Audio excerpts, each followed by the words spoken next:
We've been talking, do we need this, or are we gonna need this? So the point of those is in case anybody logs in on Zoom, because then they can hear you loud and clear. Okay. But you guys don't, do we need them right now? No, you guys don't have to use them right now. I'll let you know if somebody comes in on Zoom. Okay. Okay, great.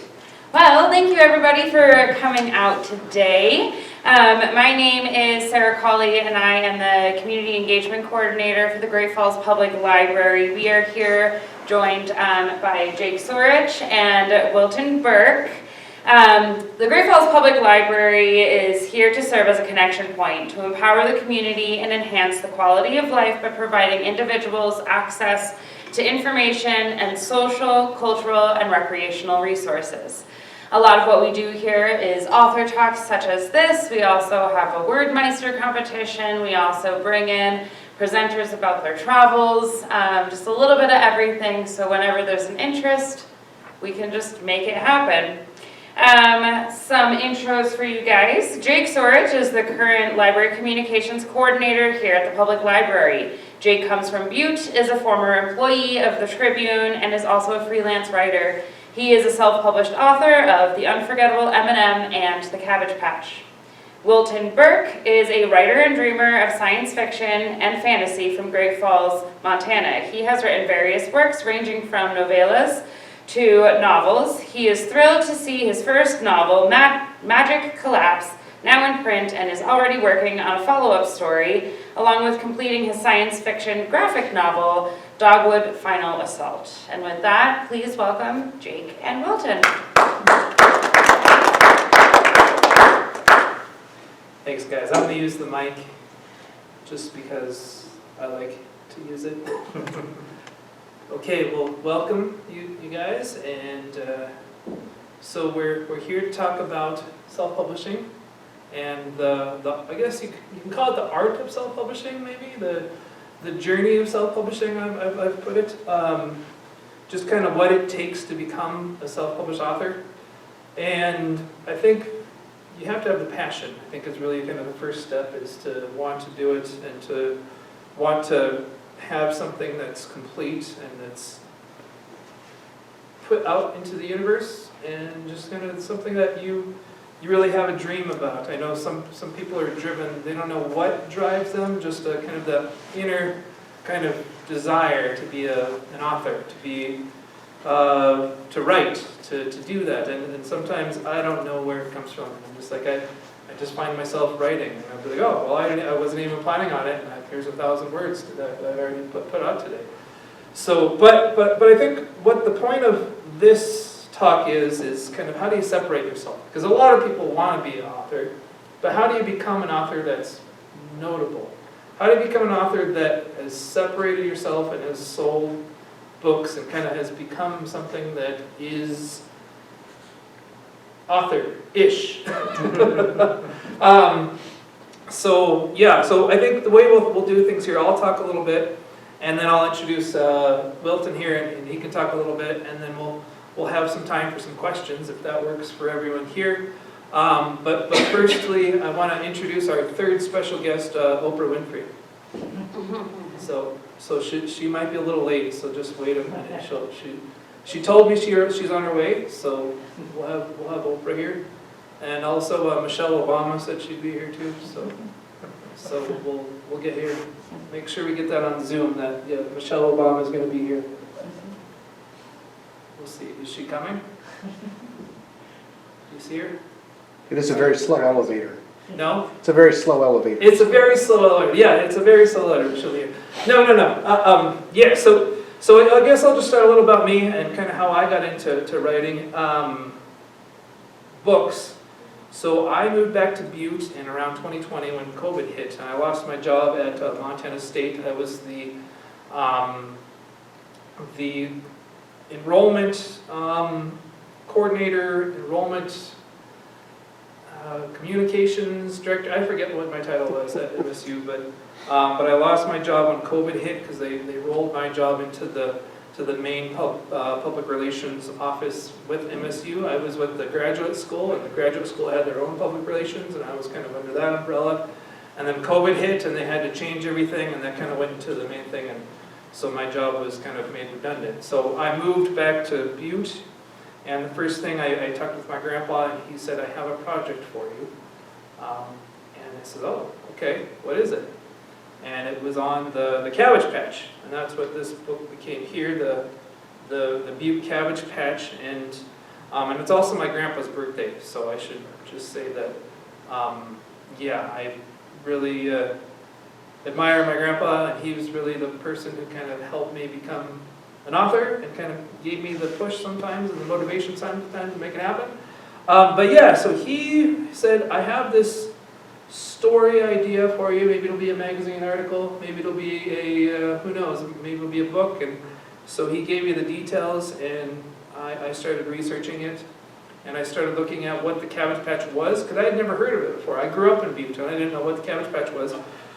Yeah, so he gave me the idea, and it kind of took off from there, and I realized, wow, this is more than just a magazine article. This is going to be a book. So I kept going and more researching, and I realized the well went deeper and deeper, and yeah, it became the Cabbage Patch book. But that was only the first step of the process, as Will can probably attest to. Finishing your book isn't necessarily the end-all be-all, because a lot of people write books and then, you know, they kind of disappear. You never hear anything about them. So what happens after that, and why does that happen? I think with my case, it kind of became a novel thing about Butte that people had never heard about before. What was a Cabbage Patch? And why was this person writing about it? So those questions, I think it was kind of a novel thing. And it started to get attention, and I found my audience. And I think that's the step. And I don't know what this is on. Okay, I guess this is on, huh? Sorry. I got distracted by the microphone. So I found my audience, and I had a novel idea. And I think if you can put those two things together, you're going to sell books, is what it comes down to in my case. So it's not always easy to do that, because, I mean, you might have a novel idea, you might have a Bigfoot romance, erotic fiction novel. Is that what you're coming up with next? That's my next book, yeah, that's my next book. But maybe you don't have the audience, but maybe you do have it. So maybe you have an audience, but you don't have a novel idea. You have, it's like, okay, I'm going to write another Lewis and Clark novel, but there's already 800 out there already. So you have to find the novel idea, and you have to find the audience. If you can do those together, you're gonna sell books. So yeah, so that's kind of what I ended up doing, and I got. I was working at the Montana Standard, and they did a story on my book, The Cabbage Patch, and then the Daily Montanan did a story. I didn't know that they were gonna. I don't know if that was even before, I think, the Montana Standard. The editor reached out, Daryl. He's a really great guy. But he said, I read your book, and I'd really appreciate if you talked with me and we could do a story on this. So yeah, sometimes it kind of takes off, and you find yourself talking to media that you didn't think would. You know, and I did, KXLF had did a story, and other media had done stories on my books. And sometimes you don't really know why. It just happens. And I think when that happens, you just say, all right, let's go with it. Keep it going, and let's just do it. So yeah, but I feel like I'm talking too much, so so I'm going to introduce Wilton. So Wilton, tell us a little bit about your process and how you got started as an author, and how do you feel that your books have kind of separated yourself from other authors? Sure. So I'll just start with like the art of writing. I started writing, and it was just little things, and it was really just for me. There was a lot of different reasons why I was doing a little bit of the writing. I didn't really understand all of them at the time. It was just a thing that I was doing, and it was a hobby, and I wasn't really sure where any of it was going. I mean, the dream and the idea of, hey, it would be amazing to see this scene play out on like a TV show or a movie or something, or maybe like a fan fiction spin of like, oh, I wish, this would happen in this series or something. But then at one point, I was spending about 30 or 40 minutes in the car commuting just one way to work, and I was just dreaming. And I just had this idea just kind of take over, and I spent like a 3-day weekend throwing it onto a piece of paper, spent the whole time typing on the keyboard, and I realized like in that weekend that I wrote, 10,000 words, which was by far the most amount of words that I had ever wrote.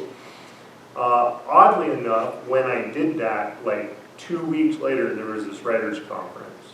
I was like, well, this is destiny, right? Like, I need to go learn a little bit more about this writing stuff, because apparently I'm doing a little bit of it. And so I went to this writers' conference. At that point, I was down in Albuquerque, and it was the Southwest Writers' Conference. It was a particular one about science fiction, and I was like, hey, that's perfect. This was a science fiction thing. And for just like 10 or 20 extra dollars, you could pitch the idea to people that are there. And that was pretty much at the point in time where I realized I didn't like the idea of pitching myself to an agent or to a publisher. It just wasn't something that appealed to me, and it wasn't really what I wanted my writing to be about. Plenty of people do successful. It just kind of was an interesting time in the publishing market, and it just kind of felt odd. I don't know if I'd had a different introduction to the idea of pitching myself, maybe I would have considered things differently, but that was my takeaway was, I don't have to do this. Like, there's so many different ways today to get a book out there. Why do I have to pitch myself, and why do I have to pitch my idea and then prove that it's worth something and then go and actually do it and then finally have something on the shelf? And it just seemed like a lot of extra steps to me. So I wanted to do independent publishing, and that was pretty much the point where I decided that. But I also decided at that point in time that it wasn't time for me to pursue writing. Like, I was just looking at it going like, this is going to be a lot of work to make a finished piece. It wasn't something that I felt like I was ready to do. It wasn't something that I felt my writing was up to the bar that it needed to be to make a finished piece of work. Did you consider traditional publishing? Was that a thought that you considered? When I walked into the conference, I was undecided. I really needed to learn more. I really didn't actually know that independent publishing was really a thing. And it was the process of going in front of someone and pitching it, the idea to them, and realizing that, 10,000 words it was roughly wrote, that had never been edited, and was just really just kind of an idea. I mean, it's a really cool idea, and I want to get back around to actually publishing that piece, but it wasn't ready, right? And so pitching it, I realized, oh, it's an interesting experience. If you are serious about writing, I encourage you to try it at least. You'll get a taste for what is involved there.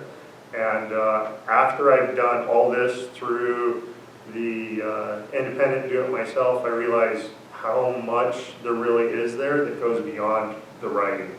And when I first got started into it, I really didn't know. So I wasn't sure. So my takeaway from there was I wasn't ready as a writer. I wasn't really sure I wanted to do it, and I definitely knew I didn't want to pitch it. And it was interesting that independent publishing was a thing. I hadn't really heard about it until I went to that event. I thought that was kind of nice. And then I shelved the idea of publishing. Like, I wasn't so interested in publishing. But the ideas kept coming, and now that I knew a little bit about how to structure it and to develop a full story and develop develop some characters and put some interesting scenes to it and make longer pieces, I just started writing longer and longer pieces. I started writing, let's say in like 2017, I started writing a space science fiction trilogy. And I felt like there were some elements that were kind of like The Expanse, but it happened before The Expanse.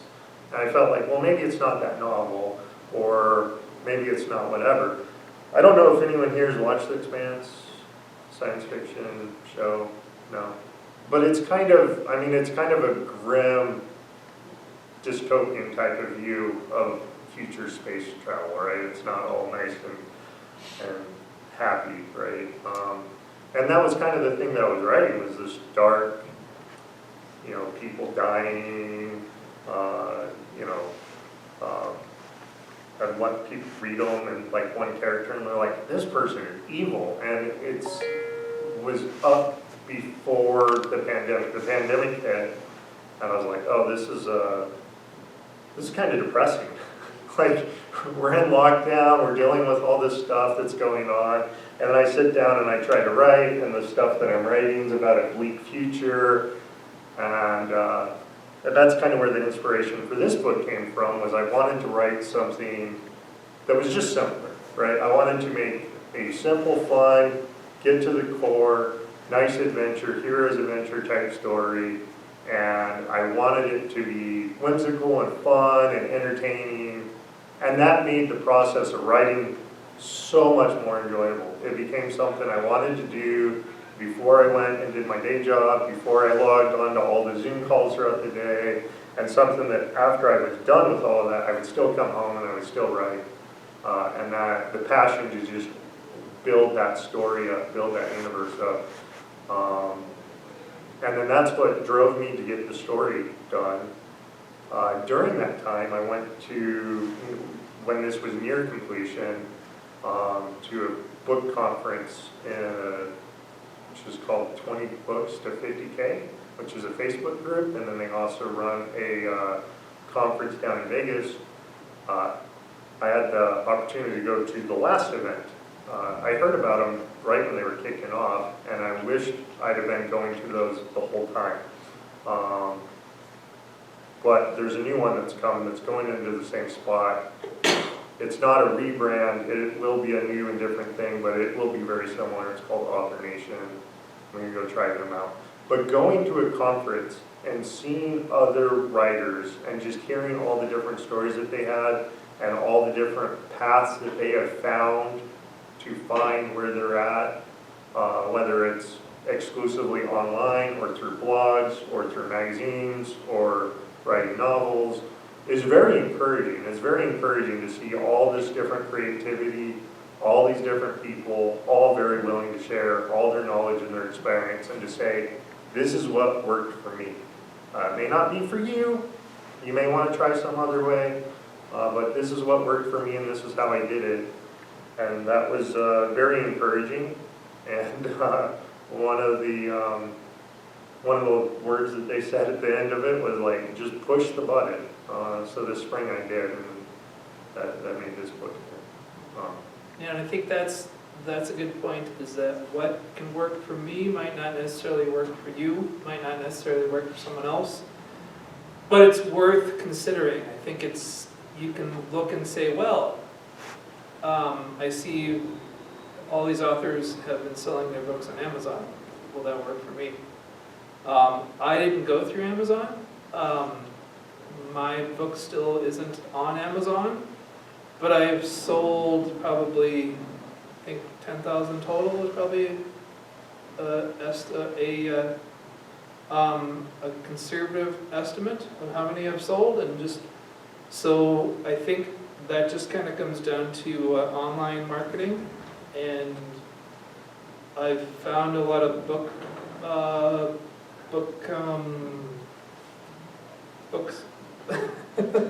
bookstore owners who were just very happy to put my book in their window.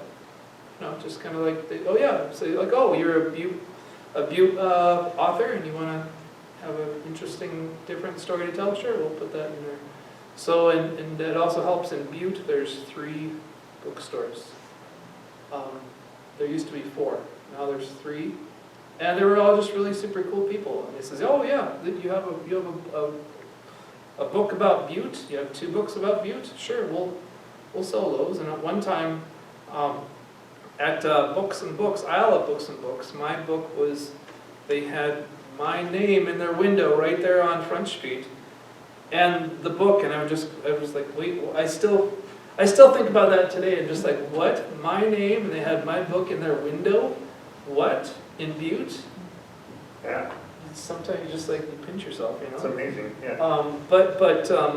Which isn't to say that I didn't think I didn't deserve it, but at the same time, you're just like, what? So, but I think what it comes down to is when I'm bad with names, so I can't think of.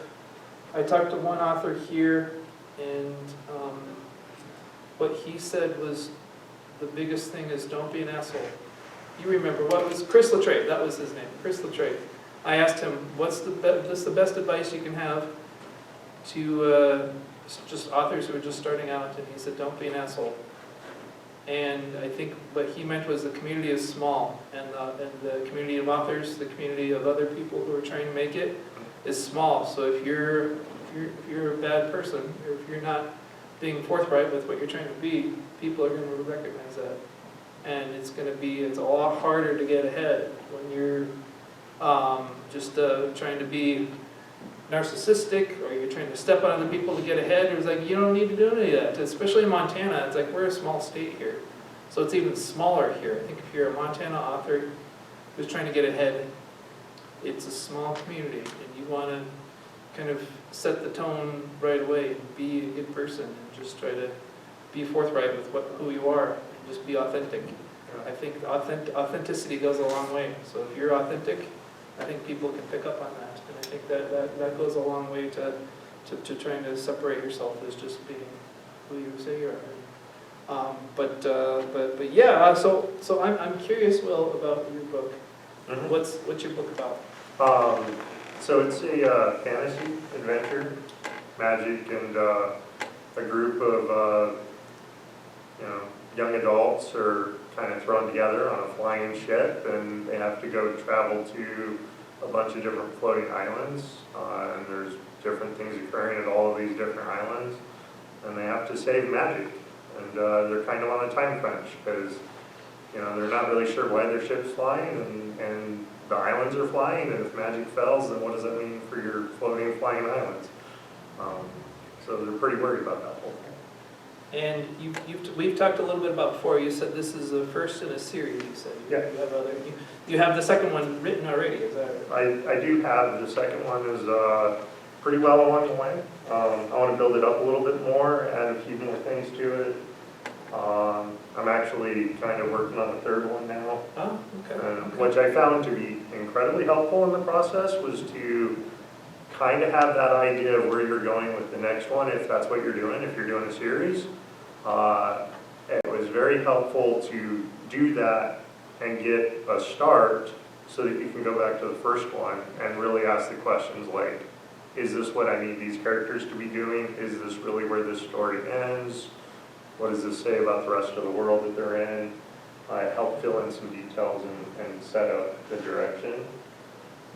Now, here's what I run into. I'm curious if this is something you have. So you have the first one done, second one is written, and you're trying to get published, or you're trying to have out there when the time comes, and then the third one. Do you ever get to the point where like you want to go in a total different direction? Oh, I have so many projects. I have a ton of projects that are in various states. And then that's the other part, this bottom part of the panel here is the science fiction, graphics novel. Yeah, okay. And the reason I ask that is, so I've written the Cabbage Patch and the M&M, and then I'm working on a third one on Meterville in Butte.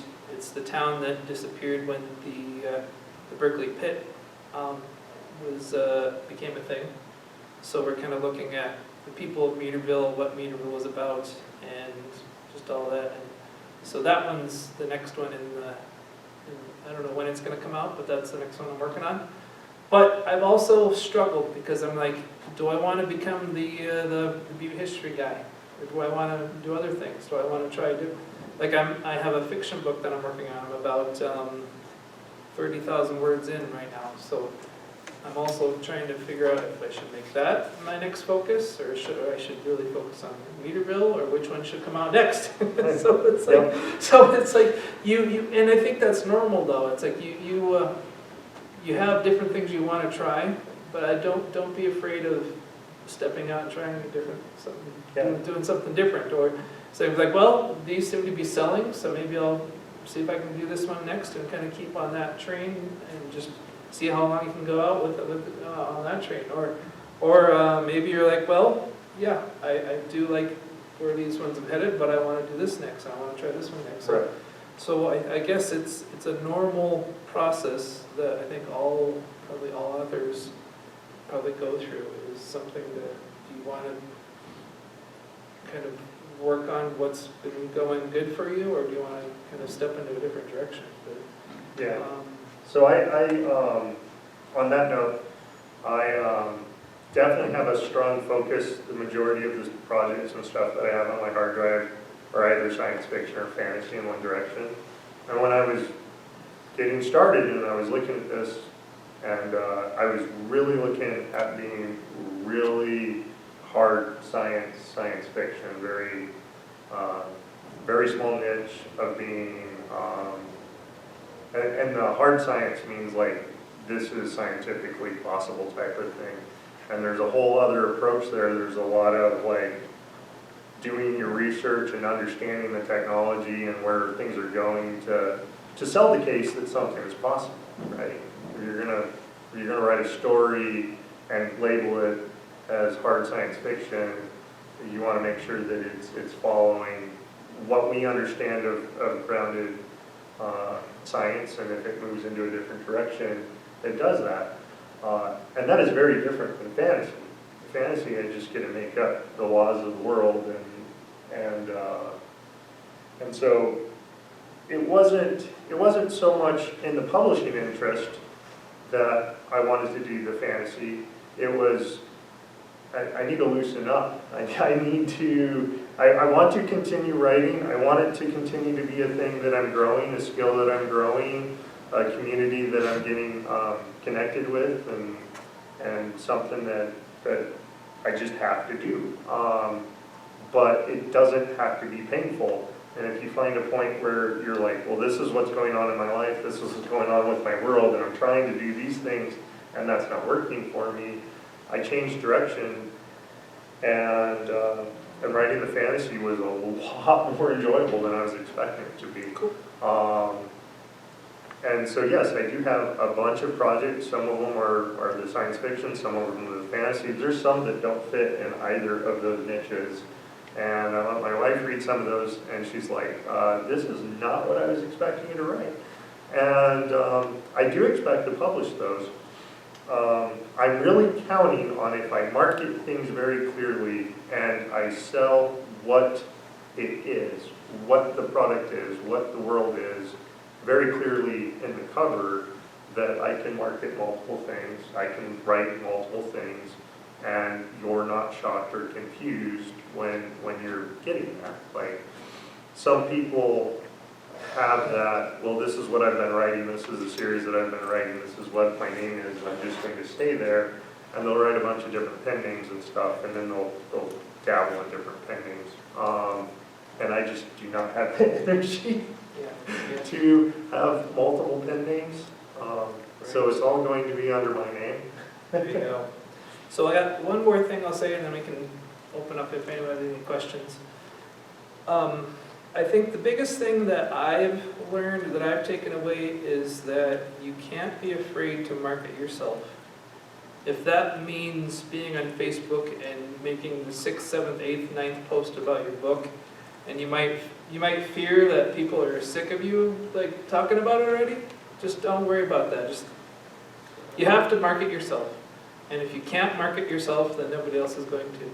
So you really have to just get rid of that fear and just be willing to just do what you can, and you feel like it's like I've had times where like I've had my books sell when I thought, okay, people are done, people know about it, everyone knows about it, and then I'll find like people that was like, oh, I didn't know you had a book out, or I didn't know you sold books or whatever. So it's just a matter of stepping in that direction, and kind of once you're in, you be all in, and just like be your biggest cheerleader, and because nobody else is going to if you're not willing to do that. So I don't know how you found with that, with marketing yourself, but that can be the challenge, the most challenging part, but it's also can be the most important part too. Believe in your story, right? It can be nerve-wracking. You're going to sit up there or stand at a table or a desk or something, and people are going to be walking by, and you need to catch their attention, and talk about the story. Believe in it, right? You put all that effort into it. Have confidence that what you did matters and that story counts, and that passion that you have for your projects and for what you're working on, I think will convey over, and that goes a long ways to letting people know this is something I thought the world needed. It brightens up the world. Yeah. Absolutely. Okay, so if we have any questions, go ahead. Well, let's see. Does anyone have any questions? Yep. I'll ask one. So what does the mechanics of self-publishing look like when you don't use an Amazon? What are the component parts Sure. of getting a self-publishing project brought to completion when you don't just send a file off to someone who's going to turn it into a book? Yeah, so I think firstly you have to kind of look at it. The way I did it is I thought, okay, well I have the story written, so that's obviously the most important part. And then you have to be willing to find an editor who is willing to rip it up and say, this doesn't make sense, or this chapter sucks, or like I lost interest here. You have to just throw your ego out the window, basically. And because if the editor is saying that, then you know that the readers are going to be saying that too. So, so finding a good editor, that's number one. And maybe two editors. But if you can find one person who's willing to do that, that's number one. Because that's going to save you once it's out, because you're going to address those pain points, and you're going to get to that. And then you have to ask yourself, can I design? Do I know how to do that? Do I know how to, use Adobe InDesign? Or do I know how to use Photoshop if you're going to have photos in your books? Can I design a cover? Or can I find someone else who's going to be willing to do that? So those are things that go beyond writing. And those are things that maybe some people aren't as comfortable with. And if you haven't done it before, am I willing to learn it? Am I willing to teach myself that? I used two different design programs in the first two books. I used Cork in the first one, which isn't really too much of a modern program. I don't know a lot of people who use Cork anymore, but that's what my grandpa had. So that's kind of what we used to design the first one. We used Cork. And then we used, gosh, I can't think of the name of the program, the other one. It's comparable to InDesign, and it works really well, and you don't need a monthly subscription. So I can't think of it off the top of my head, but yeah, find the programs that work for you to put the pages on to put the words on the pages, and to create the pages, and to create the flow of the book. And one thing I'll say is that when you're designing a book, if you mess up something on page 7, it's going to mess up everything from there on out. So maybe you have especially with photos, maybe you have a photo that is off the page a little bit, and you have to scoot in a little bit. That's going to create the chain. The rest of the book is going to. So it can be really frustrating, so you just have to be patient. I think I became patient from writing my books. I think I've always been a little patient, but you have to be really patient with yourself. So we did that, and then after you have that done, you have to find someone who's going to print the books. I think that's a big thing. I think that's what Amazon is nice, is that they print the books. Because it's like, where do I find the printers? Where do I find people willing to do that? I can't locally, or is there anyone locally who will do that? And then how many will they print? And then what's going to be the cost? Yeah. And then will they ship it to us? And what's the cost to ship it to us? So it's getting harder to find printers, just in general, because there's fewer and fewer of them. I think, we ended up going with a company in Milwaukee. And just the price that they gave us seemed to be competitive from what we were looking locally. So we did that, and I'm kind of fortunate that my grandpa was willing to put up the money to get it printed, and then we made that money back like within the first month. So there's no guarantee it would work that way. There wasn't, no. I mean, it could have been the point where like he put in that money and then it's gone, so. Yeah. So that's kind of how, when you're not going through Amazon, you have to kind of weigh those risks, because maybe they don't sell. Maybe you're out $15,000 and you don't get that back. So, it's the risk versus reward kind of thing. But I guess what kind of went through your mind when you went through when you were looking to go through Amazon? Right. So there's a lot of different opportunities. There's a whole spectrum of choice on doing indie publish, traditional publish, hybrid publishing. I really kind of felt out everything, and I really looked at where my audience was going to be and how much I could take on at a given moment.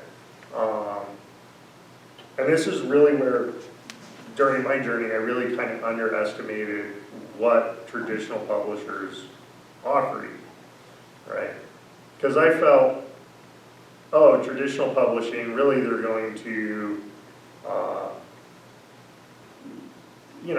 put more marketing into it or whatever, right? That's what they're really bringing to the table or whatever, but you have to compete with everyone else who wants to be a traditional published author, right?